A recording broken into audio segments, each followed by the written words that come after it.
said, maybe you did too much, right? Like, so you were too wide. And I think that's a mistake that I see often, which is people think that they need to go really wide and they ignore really that core.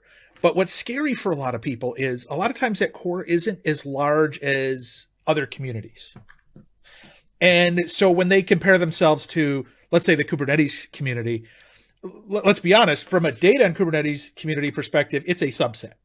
So let's say that if there's 1 million people who are interested in Kubernetes, maybe there's only 100,000 that are interested in data and Kubernetes.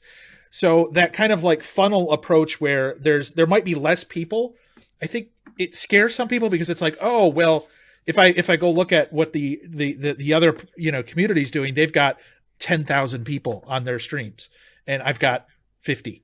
Oh my God, I must be doing something wrong. I need more, or I need to change something up.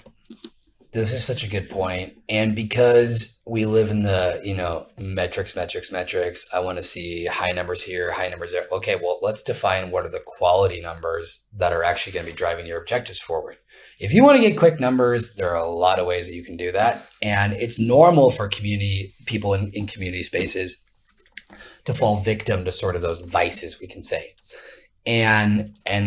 But also for, open source projects as well, you can cause a lot of damage for those core members if they feel like they're either being neglected or all of a sudden the vibes changing or things like that. Let's face it, like whether it's in a company or a community, when a bunch of new stuff comes in that we weren't really prepped on, we're not going to feel like we're being included or taken into consideration. And so if you alienate the core by focusing just on numbers and rapid growth, then your base that, are the real ambassadors that are going out. And I always ask this, why are people going to come? Why are they going to stay? Why are they going to tell their friends? Word of mouth is so powerful that it can make you or break you very, very quickly.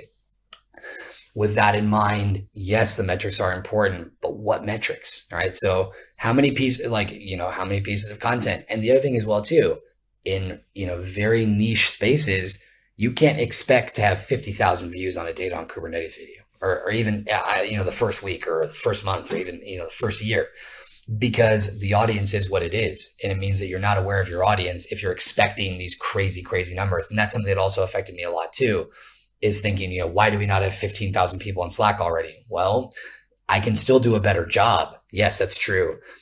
You also need to be realistic about, what is the pool or audience size of people that are out there that are going to take interest. That being said, if it's only serving those core members and not being more inclusive and bringing in fresh ideas, then that's also problematic because it becomes an echo chamber. And that will be kind of tense, insiders only, like locals only sort of vibe that is unwelcoming. And in most cases, I would say that's really not advisable. There might be some where it's like, well, we don't need anybody else. We're totally fine the way we are. I think it's healthy and helpful for anybody to be in contact with as many people as possible from as many different places as possible to open their mind to new ideas and establish connections. So I would definitely be against that.